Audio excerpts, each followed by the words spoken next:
you for coming. My, my name is Nia Smith, and welcome to the Decade of Action. Yeah.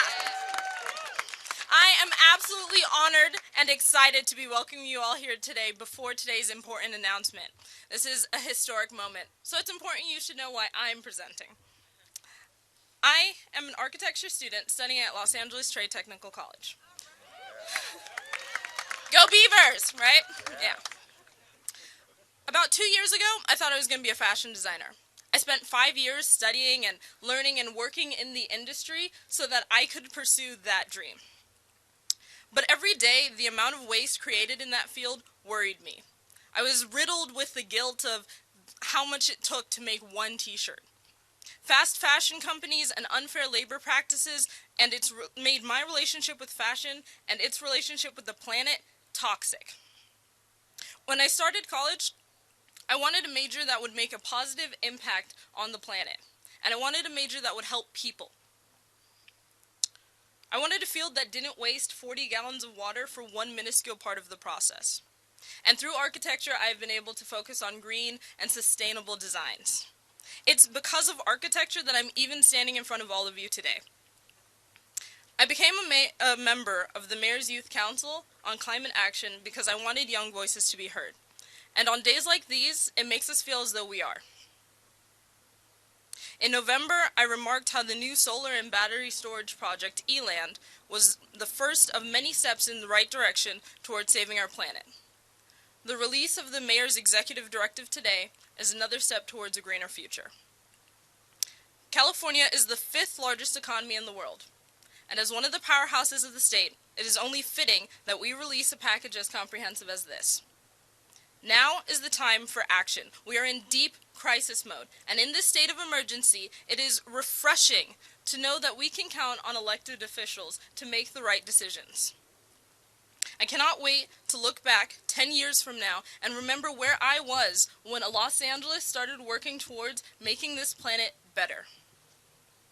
I'd like to thank Mayor Garcetti for making City Hall a place for inclusivity, for making it a place where young voices are given a platform. Isra Hirsi, a young climate activist whom I look up to, states that the climate crisis is the fight of our generation and it needs to be addressed urgently. Time is no longer on our side. It is imperative that we take bold steps towards a brighter future. And with this beautiful city at the helm, I strongly believe there's no way we can fail. Now, I have the honor of introducing our mayor, Eric Garcetti, LA's fearless leader, champion for the environment, economy, and equity. Thank you. Come on, let's give it up for Nia. Nia, you are an incredible leader. If you're part of the mayor's, and you got out of school today, the mayor's Climate Action Youth Advisory Council, can you raise your hands real quick and show everybody who you are? Let's give them a round of applause because this is not just our fight, this is their fight. Good afternoon, everybody. Are you ready to start a decade of action? Are you ready to win this fight? Can Los Angeles lead? Will we do this? We must. I was just asked by the press, can we make this happen? We don't have a choice, my friends. We do not have a choice. And yet there is no city anywhere in this state, country, or world that I would rather be with all of you today to say that we will lead, that we will make the hard decisions, that we will do the hard work, that at the end of the day we will say, as we do look back a decade from now, Nia, that Los Angeles led, that Los Angeles showed the way, and that Los Angeles showed the world too, that we could not only make the economy work for everybody, but that we could save the ecology for everybody as well. For years to come, the energy and ideas that are up here, and I hope everybody had a chance to meet somebody new, or that you take a moment just to look around. This is a historic moment. I'm a big student of history, and I love reading history books, and you think about the moments when people actually gather in places and spaces and moments like this. This is one of those. For some of you, you might do it once a year, once a decade. For some of you, it may be for the first time. but this is one of those insertions of history that will live on in this city's history and in your lives forever. The young people that are here, whether it's Ms. Marill's environmental science class at New West Charter High School who are here with us, make some noise if you're in Ms. Marill's class as well, right here behind us. Whether it is somebody who maybe a decade from now will have relinquished all the leadership that you have to allow young people to come up, and everybody in between, we all have a role to play. The three deeply interconnected goals that 6 years ago we launched, the 3 E's of our environment, saving our environment, of growing our economy, and making Los Angeles a city of opportunity for everyone. Environment, economy, and equity. When we said that 6 years ago, people who are kind of some hardcore environmentalists said, what's economy and equity doing there?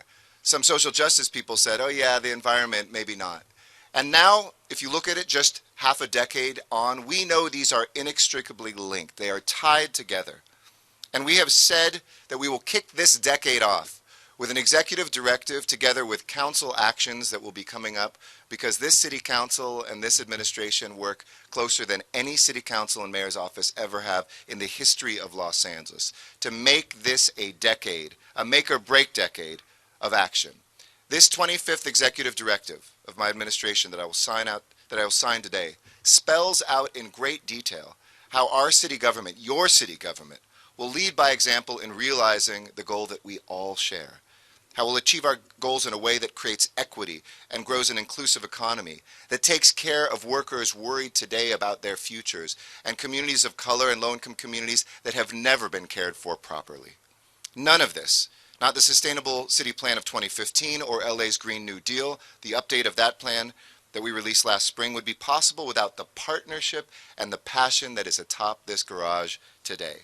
And this isn't just a random garage, by the way, with a great view. This is one of the biggest collections of electric car chargers in the world underneath us for our Los Angeles Police Department.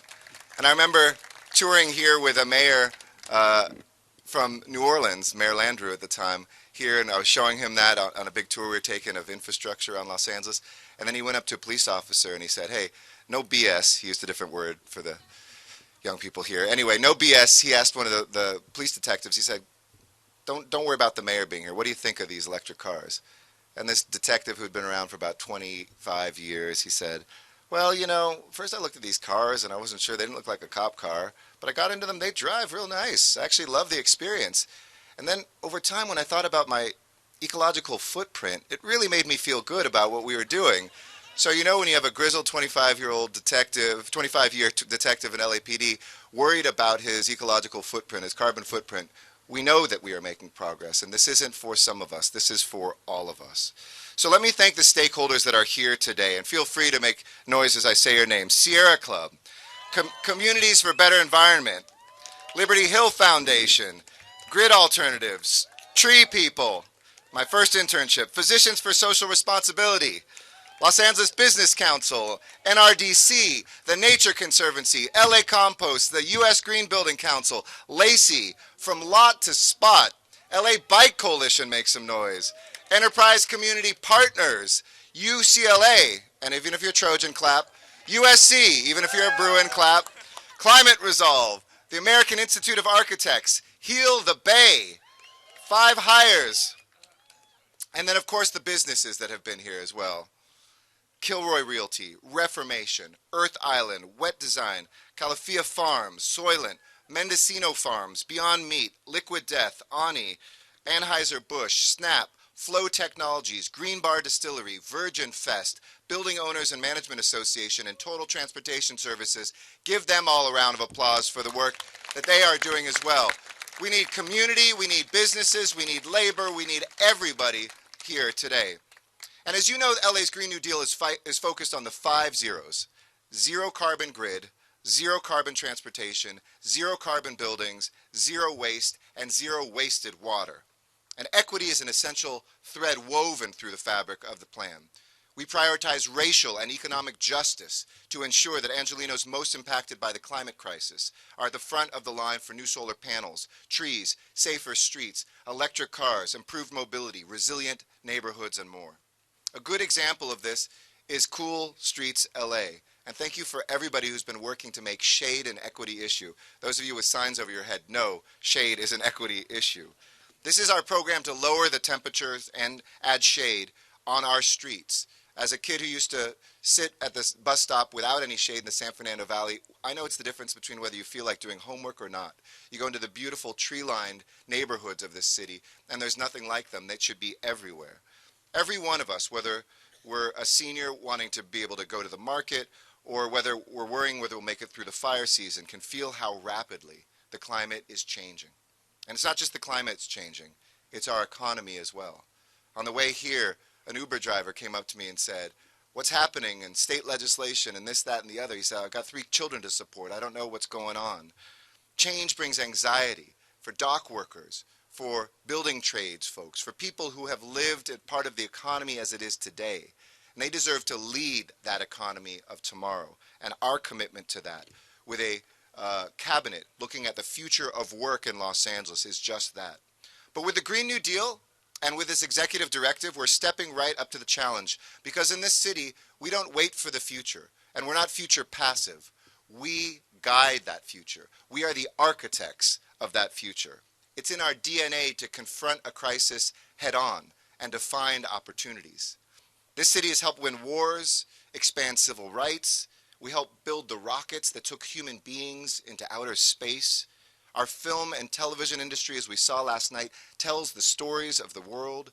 We've brought the world here for 2 and soon 3 Summer Olympic and our first Paralympic Games in 2028. We're ambitious, creative people who believe that everybody belongs. We don't build walls, we build connections to each other. And we've been leading. Just look at the numbers. For the last 4 years, we have been the #1 solar city in America. We are #1 in pioneering new transportation technologies. We reduced our emissions by 11% in a single year. We've capped our emissions and we are coming down. And we've created 35,000 green jobs in just the last few years. We brought $235 million of your dollars in funding for clean energy and transportation, trees and transit-oriented development to our most disadvantaged neighborhoods, demonstrating in communities from Pacoima to Watts to Wilmington that we can cut carbon and improve people's lives at the same time. Nobody is doing more than cities like LA, but let's be honest, nobody's doing enough. That's why we're here today. We're here to formally commit to plans that we outlined in this executive directive, and I know in council motions that will be moving forward in the coming weeks and months. I'll mention a few pieces of this executive directive, starting with transportation and buildings, which together are 62% of all of our emissions, just where we live and work and how we get there. I committed to always staying open to renewing goals and accelerating them. And when advocates say, how about a year earlier? I say, I will look you in the eye each year and tell you the fastest pace I think is possible that year. But I'll commit to you next year to having that same conversation and seeing if we can accelerate even more. So that's what we're doing. We're accelerating our zero-emission bus fleet goal to 2028, so that when the world comes here for the 2028 Olympic and Paralympic Games, we will lead with our values and 100% electric buses. We're also making bus and rail infrastructure improvements, like bus-only lanes and light rail priority, with the aim of improving transit speeds by 30% for those who use public transportation. Another piece of our transportation plans involves delivering citywide and our neighborhood walking and cycling networks to increase the frequency of open street events like Ciclavia, and ensuring that our departments approach every decision about our streets through a safety and sustainability lens, because we are still losing too many lives on the streets of LA. We can't achieve a zero emissions future without us driving less and having a good way to walk to the bus stop or cycling to school. We have to make it safe, which is why we committed to Vision Zero, even as the addiction to these things is as rampant as it was 4 or 5 years ago. Looking at technology and the built environment, as well as enforcement and education, we have to continue to save lives, especially where there's the greatest racial and economic justice disparities. Turning to buildings, any new construction or major upgrades of municipally owned buildings will be focused on achieving carbon neutrality. So in new city-owned buildings, I'm proud to say that in here, that means we will design smart buildings with innovative low and zero carbon features, use the cleanest building materials possible in terms of their greenhouse gas footprint, and we are going to be the first city in the state of California to adopt the state's Buy Clean California Act. So what we buy also helps us in this fight too. There is so much more in this executive directive, but I know you really want to hear the council members. So I'm going to wrap things up, but I know a couple other things real quick. So many of you worked so hard to pass Measure W, as I did, and I want to make sure that the city's projects reflect and advance our shared goals with water as well. We have to find innovative ways also to stretch our work and to make sure that we can invest in those companies that invest in a green future. That's why I'm continuing to call on our pensions to disinvest from oil and gas companies, to make sure that we put money into green buildings, into green companies, into green initiatives. With $55 billion of our retirement dollars for the city employees that are here, we have to move away from risky fossil fuel investments that undermine also your fiduciary responsibilities. LA's Green New Deal is about putting people to work on these goals, but also to work on the jobs that can support families. It's also about building common purpose and social unity.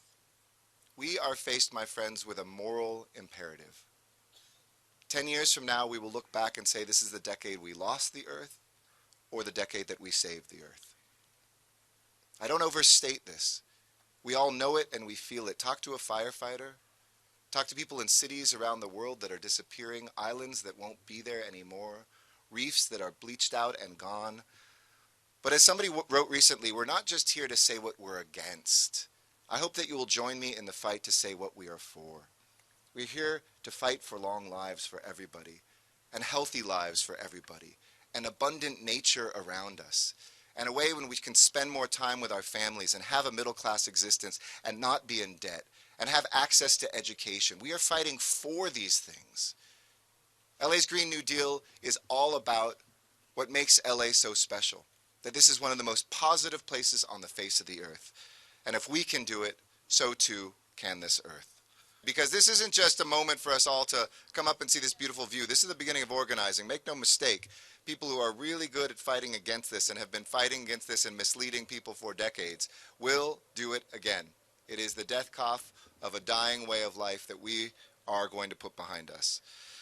Next, another great champion who I'm so proud to serve alongside and who has done extraordinary work as well. He's done it at the federal level, then has come here at the local level, and really has represented also in the San Fernando Valley, the West San Fernando Valley, an extraordinary place of where our river is born, a place of where many ideas are born. And together with council members Huizar and Koretz, he helped create our foundational buildings, energy, and water benchmarking program. We couldn't do without him. Please welcome Bob Blumenfield. All good, all good. This is really great. I can feel the green energy in this room or on this garage. And I'm not talking about the solar panels back here. I'm talking about out here. I'm talking about the green energy the mayor was referring to, where we're all going to get organized and we're going to take this executive order, we're going to get it implemented, and then all of us together are going to move to that next level, because this is an existential threat. We've heard that many times. We know it to be true, and we are taking leadership under the leadership and guidance of our wonderful mayor. We are taking leadership here in Los Angeles. Not just because we're the second largest city, but because we have continually been a beacon for policy ideas that flow from west to east. And that's what this is about. This is about Los Angeles, but it's much bigger than that. Green New Deal is about solving problems. It is, in many ways, I like to think it's about making Los Angeles cool. Not just because it's a fad and green is cool, but literally we are going to either lower the temperature here, or we're going to at least keep it where it's at. And by the way, I have the distinction of representing the hottest part of the city of Los Angeles, the West San Fernando Valley. It can be 30 degrees plus hotter there than it is here at times. And folks in my district feel it viscerally, and they feel it just in their bones. I guess that's the same kind of thing. But, and we've been doing a number of things moving toward this Green New Deal, we've been testing ways to cool down the valley, to cool down the city.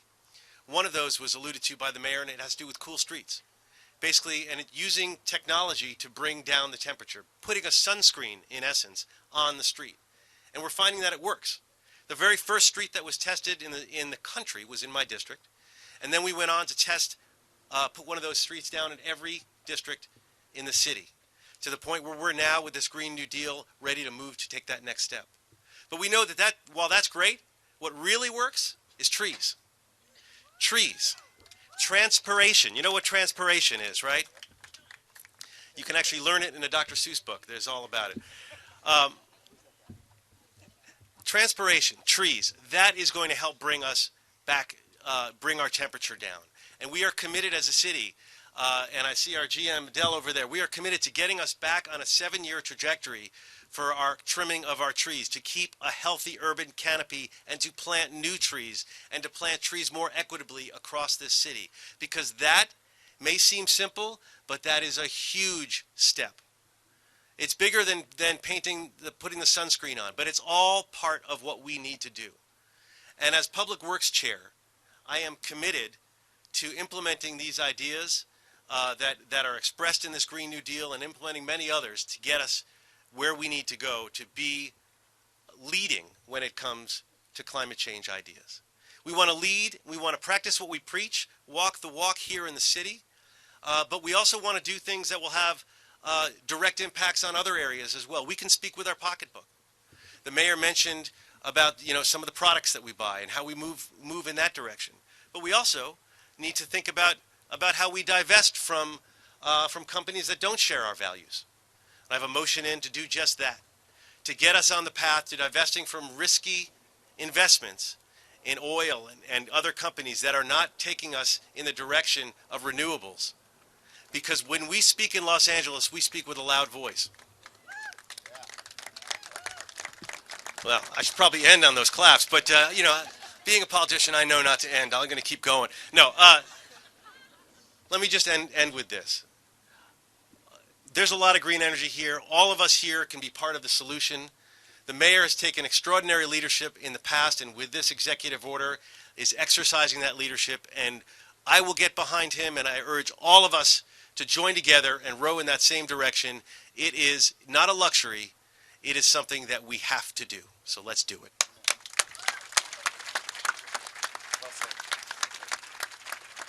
Thank you so much, Bob, and thank you for your leadership and your team's extraordinary work. Our third and the triple threat that is here today, the hat trick of council members that are doing amazing work, is Paul Koretz. Nobody needs an introduction to know who Paul Koretz is. He has been leading the way on sustainability issues for most of his life. He helped to do so much on declaring a climate emergency, because while a lot of people are talking about climate change, let's be honest about what this is. It is a climate emergency, and the city of Los Angeles has said so because of him, working on zero waste and global cooperation. Please give a hearty welcome to the council member of the 5th District, Paul Koretz.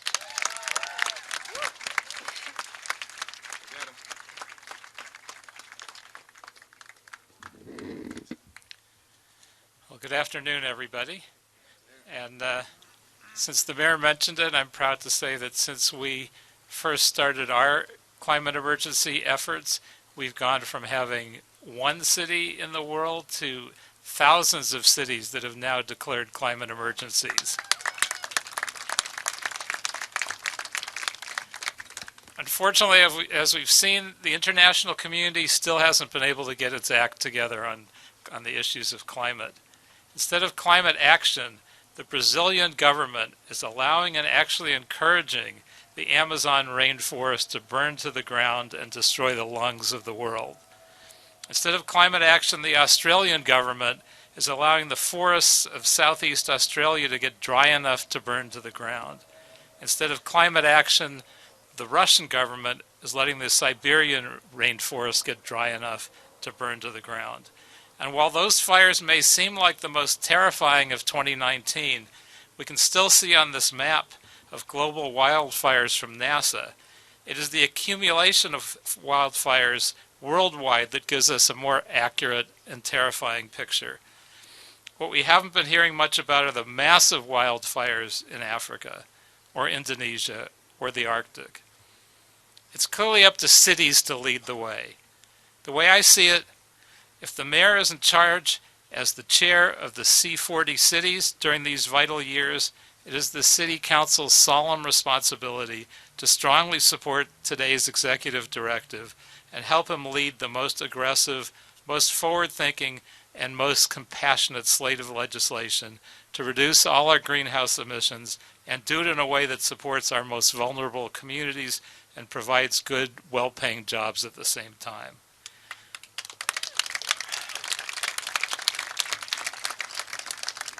As I've been saying for many years, LA is the most watched city in the world, and it's up to us to provide the climate leadership that the rest of the country and the rest of the world hopefully will follow. As chair of the C40 cities, the mayor is better positioned than ever to make this happen, and we all know that he will. I'm pleased to note that we're in the process of hiring the very first director of climate emergency mobilization in the world, and we should have that person on board working hard within a few weeks.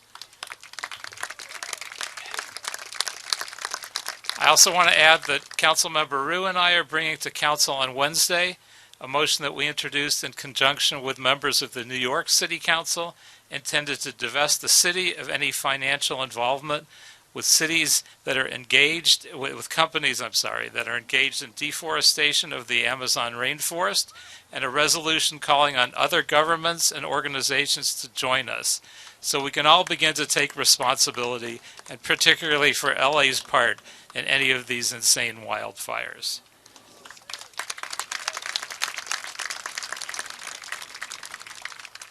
We're all in this together, and I know together we can achieve a safe climate and the safe planet. But the time is running out. The time for action is right now. Thank you. Great job, Paul. Thank you so much for setting that bar nationally and globally. Next is Mary Leslie, a great friend and a great leader. She's the president of the Los Angeles Business Council. And if you don't know LABC, it's the most forward-looking business organization in LA and quite possibly in the country.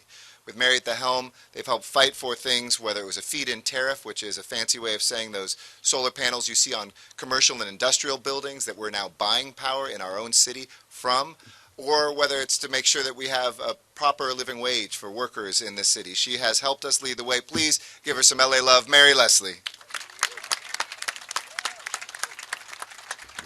Thank you, Mayor. And it's so good being up here with all of you, most of whom I think we've worked with for the last decade.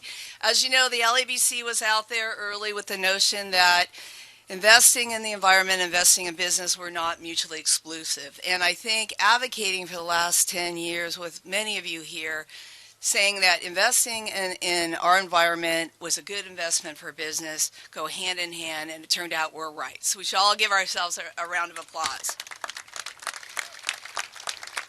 As the mayor said, you know, we're really proud having supported and helped expand the nation's largest solar rooftop program, the feed-in tariff. But I think one of the most important aspects of the feed-in tariff is that 40% of these projects in this program go to underserved areas in Los Angeles. And it was in the intent of this program to create more jobs and investment in underserved areas. And I think this is something we have to really keep in mind in everything that we do.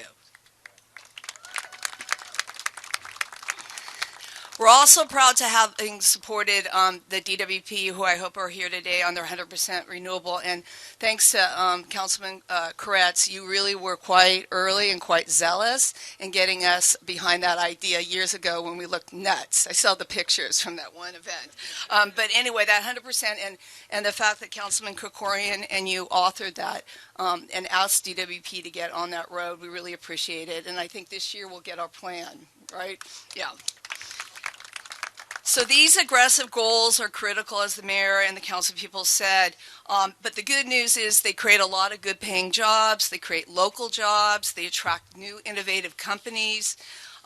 We're honored to stand here to support the mayor's Directive 25, aimed at reducing local air pollution, expanding renewable energy production, and creating and electrifying our future by having the city lead by example, which they have done.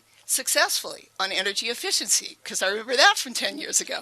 Okay, LA will continue to show that we can grow our economy while developing healthy and resilient communities, because in the end, that's what we want, healthy and resilient communities. The private sector will respond by continuing to invest in sustainable practices and prioritizing clean energy investments. Together, we can achieve this goal of the Green New Deal plan. These goals are achievable. They're achievable because this is a team sport led by our mayor and our council leaders and our new council president, Nuri Martinez, which I'm very excited. We have our first woman council president who, quite frankly, is an environmental trailblazer and has done amazing work. So with that, I thank all the departments in the city of LA for working so hard, and we look forward to our future.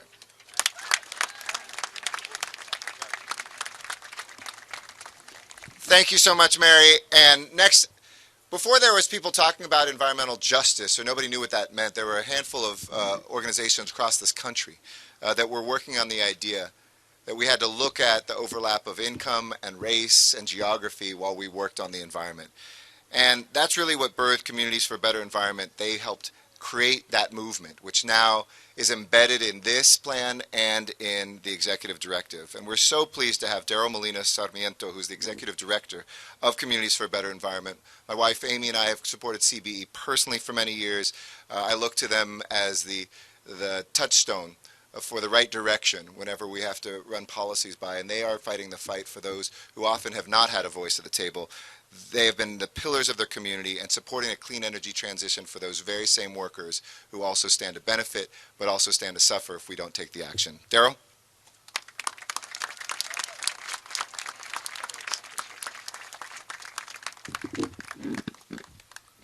Good afternoon, everyone. We appreciate the leadership of Mayor Garcetti. Any Green New Deal policy at the national, statewide, or local level must reflect the priorities of frontline communities and actualize the complex challenges of a just transition.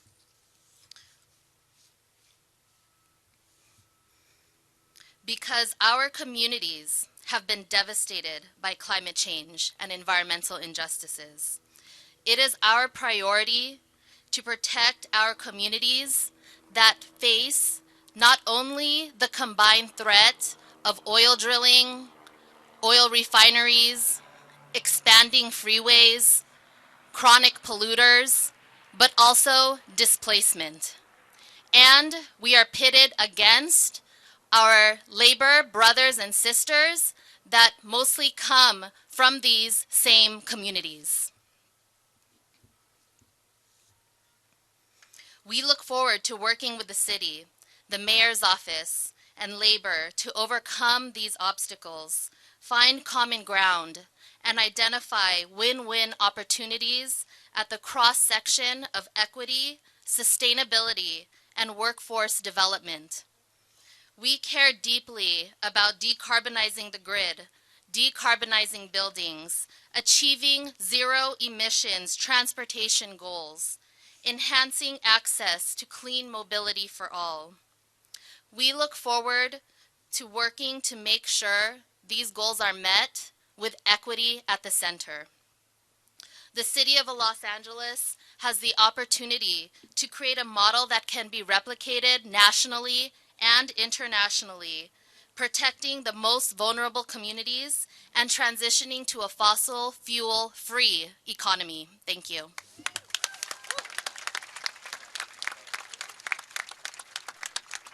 Thank you, Daryl, and you are exactly right. If there's displacement and people have to travel further, who cares what public transportation you build? If folks lose their jobs and don't see themselves as a part of this, we have to bring this coalition together, and we are committed to doing that, and thank you, Daryl, for putting that forward.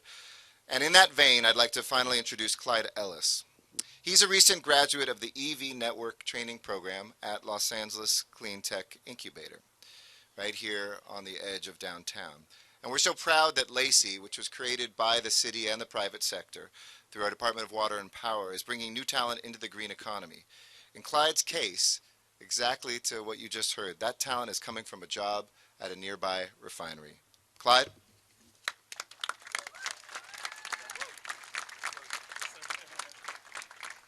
Thank you. Good afternoon. First, I want to thank Mayor Garcetti and his office for allowing me to speak. Also, Lacey for giving me the opportunity to be a part of this clean tech environment. Like he said, I actually came from the oil refineries. I worked in all the local oil refineries here in the city, and I always was questioned about, how could you do that, that it does to the air? Well, unfortunately, I have a family and to take care of my family. But I thank God that I had the opportunity to participate in the APC Fellowship Program at Lacey. It was a 3-week training program, and they educated us on the maintenance of EVs as well as the opportunities to become a contractor working in the clean tech space. I just was super intimidated, a little scared, coming into it. I knew that there were the previous cohorts, there were some engineers and mechanical engineers and things like that. So I thought at the old age of 38 years old, I won't be able to do it. I won't be able to grasp the concept of it. But I was, though, and I just thank them for the opportunity. I did have some knowledge of EVs as versus ICE machines, which is internal combustion engines. I knew the perks and I knew the pros and cons. The pros of the EV is two to me that really stood out was that it saved on emissions as well as it saved on money. It's a money saver, and I've heard a lot here mention about the disadvantage in them. I think that the reason why we're still at a disadvantage is because we don't have the education. Those folks aren't educated about the opportunities to get the EV cars, the incentives, and things like that. So I think that I'm taking it upon myself to take that back to my community and the surrounding areas and educate them on that as well. Also, in our training, there was a TED Talk. It was given by a gentleman by the name of Stephen DeBerry, and it was titled "The Wrong Side of the Tracks." And growing up as a kid, and some of us may have heard the term "wrong side of the tracks," always associated with the people. But in actuality, it was actually the air quality. When our cities were being infrastructure, or the infrastructure of the cities were being built, the railroad tracks happened to run through the east side. Well, the air quality was considered bad on that side because of the train smoke itself. So I think that's how the disadvantaged people came. That's how that title became the wrong side of the track. And we need to relook that, take a look at that again, because at this point, we're all on the wrong side of the track. We all need to improve on what we're doing. And also in the video, he mentioned about as we move forward in this space that we're inclusive. We include everybody because, folks, our air quality and clean and this where we are now is affecting us all, our kids, our grandkids, and for the future. So I'm just grateful to be here to speak about this, have the opportunity to speak about it. I thank Lacey again for the opportunity, and I thank you guys for listening. Thank you.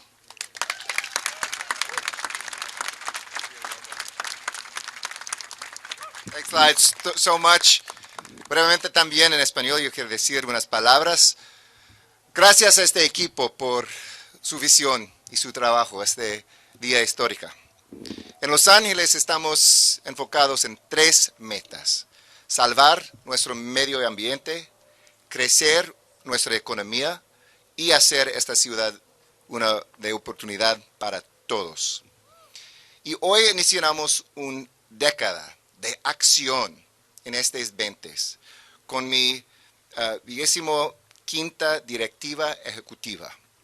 La directiva describe cómo nuestro gobierno municipal liderará, por ejemplo, en realizar la visión de nuevo acuerdo verde de LA, o Los Ángeles, para construir una red de cero carbono, transporte cero carbono, edificios cero carbono, residuos ceros y aguas residuales cero.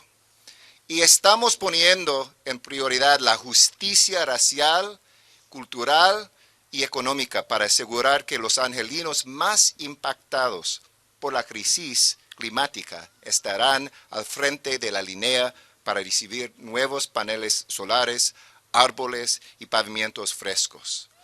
Ellos merecen esto y todas las comunidades. ¿Sí? ¿Se puede? ¿Se puede? El nuevo acuerdo verde de LA se trata a poner a la gente a trabajar y crear el futuro equitativo y saludable que nuestros niños y nietos merecen. Todo es posible juntos y nosotros ganaremos esta lucha. With that, I will take questions from the press and we'll actually sign this thing. To quote, Bernie Sanders, I wrote the damn thing, so let's sign it. But any questions from the press before we do that? For me, council members, or any of the other speakers? Yes. Sure. Absolutely. The question was what we're doing to protect local jobs. So we've convened a jobs cabinet in the city of Los Angeles. It includes people who are dock workers, building trades leaders, CEOs, city department heads, and others who are coming together to say, what can we do to guarantee that people will have work as we move forward? I'm confident we will net more jobs from this work than we will lose. But that doesn't mean much if you're one of those people who've lost a job and you don't have one to replace it. For instance, if you're an electrician, we might have double the electricians in our Department of Water and Power when a port runs on electricity, when all of our cars and buses run on electricity, and we need to build that out. But for somebody like Clyde who's working in a refinery or someplace else who's worried about that job, we have to do that work, which is exactly why programs like the one at Lacey, programs like what we have at Trade Tech, programs directly with unions to retrade and retool people, there are huge opportunities. For instance, when bus manufacturers came to LA County to build electric buses right here, we gained jobs. Remember I told you about that year in which we had 11% reduction in our emissions? We had a 14% reduction in unemployment and 35,000 new jobs. So we are focused on making sure people can be trained, retrained, and the next generation for these young people is that they're focused on those places where jobs are going to grow by the tens of thousands. So it's a critical piece of this. And last thing I'll say is we're not just saying other people do it, we're going to be hiring them in the city of LA. We're going to put our money where our mouths are so that right now, if you're interested in a job, we're going to need you to install our electric vehicle infrastructure. We're going to need you to take water, 60% of which we flush out to the ocean today.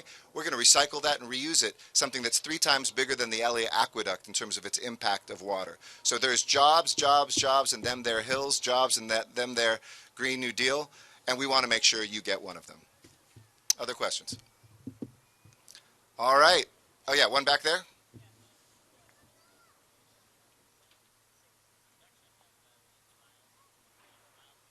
Yes. Yes. Absolutely. We all know you can build as we are, and no city's ever been this ambitious at one time. 15 new rapid transit lines at once, thanks to the voters in Measure M. But if people who live in those communities get displaced further and further out, you might not net any emissions reduction. People are further out or having to drive there, or once they get into their truck or car, they're not even using that public transportation. So we did put a lot of that together with the city council that's been so forward thinking. We're looking at the zoning. You know, there's all these fights about SB 50 at the state level. LA is, as a city, building 2.5 times the pace of housing of any other city. 25% of all the housing starts last July in this state were in LA. We're 10% of the population. And we're putting that right at the transit corridors with affordable housing so that people can not only stay in the communities, I don't know what the word is yet, it's anti-gentrifying, it's bringing people who have never had the opportunity to live in certain neighborhoods there. Because I think that if you're a barista on the west side of Los Angeles, or you're starting at a media company, but you're only earning $35,000, you should be able to live in West Los Angeles and take public transit to your job in Santa Monica or Culver City. We're talking about adding people to the mix of lower income that have never had those opportunities too. And if we do that right, all of our emissions come down because we're not stuck in cars by ourselves. Yes? Great. Annenberg in the house.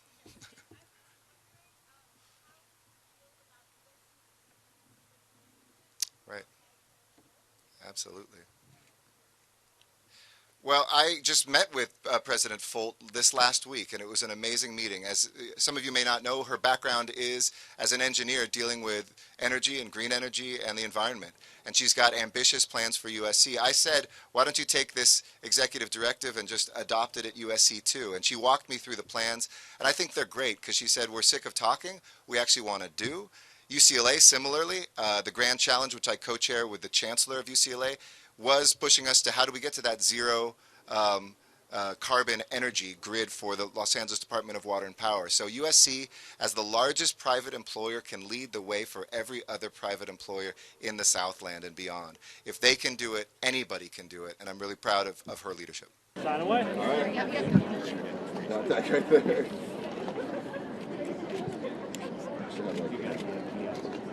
Here it is. All done.